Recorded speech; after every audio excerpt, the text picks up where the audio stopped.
Feel like yesterday we was in that bando. Lil' bro let off one round like he Rambo. Pull up through the hood these days in a Lambo. Cause that Rari got too many holes in it. Pull up in the hood with that Lambo. Cause that Rari got too many holes in it. Like mentality, got a million niggas after me. Money on your head, if I hit you, that's my salary. If I hit you, that's my salary. Police try to slam me down and wrestle me.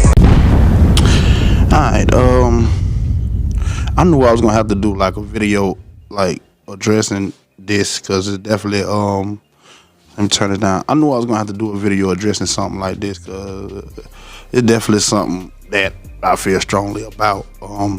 When I was young, let's say about 15, 16, the artist Juvenile came out with a song called Huh. And if you hear the song, I would play it, but I can't because of copyrights. But if you heard the song, it's a peculiar sounding song. It's not a traditional sounding song. And a lot of the OGs around my way was like, man, that shit sounds stupid. Like, why is you listening to that shit? Like, it don't even rhyme. I liked it, and all my friends liked it. We was kids, so we liked it, but they didn't. I didn't understand why they didn't, and I'm sure they didn't understand why I liked it at the time.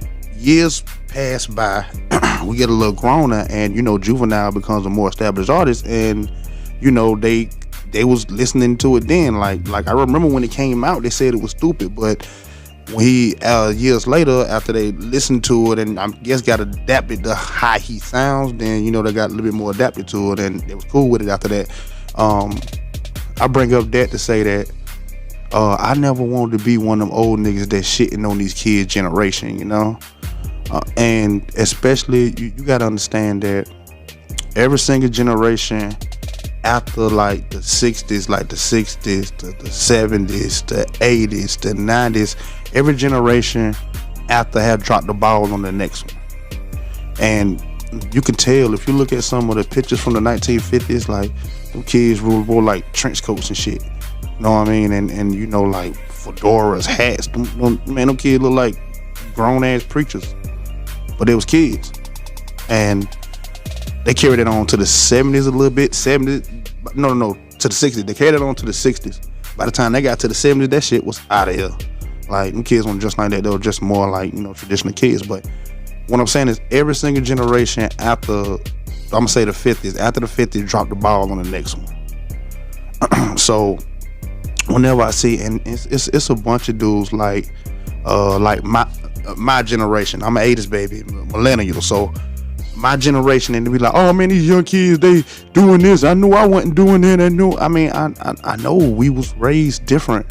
You was raised different, but what you're not about to do is to tell these kids that whatever it is they do, like the little skinny leg jeans with the rips, I hate those. Like, I know that they not my generation. I'm not finna say nothing about these kids from wearing them. That's their style, that's their shit. I can't say nothing about that. Like, that's not my thing, and I understand that. And that don't mean them kids sweet or nothing like that. That's just their thing. It's not meant for us to understand it. So, and I think that's really what separate me. I'm an old head nigga from a whole lot of other old head niggas that just want to sit up and be like, oh man, you kid generation and putting colors in your head, and I understand like that shit look fruity to me too, but I'm not about to say them they can't do it. That's what they do. Alright, listen, if you're an old head like me, and I mean 80s baby or whatever, don't be so quick to just shit on these kids, on the new generation, because at one point in time our old head was shitting on our generation and it sounded crazy. So just don't do that. Now we gotta get into the Instagram clip. Alright. You know what? Ever since I was a young nigga, I never wanted to be that type of old nigga that always like shit on the newer generation, I mean, if you actually paid attention to it all the way from the 50s to the 60s to the 70s to the 80s, every single generation dropped the ball on the next one. And it been like that, like every single time. So when you know old heads like me be like, oh, these kids are that. Me, I don't look at it like that. I don't take it like that. I just take it as if it's not my generation, and you know these kids got their own thing, so let them have it. They can't be us, so I don't shit on them for that. Right.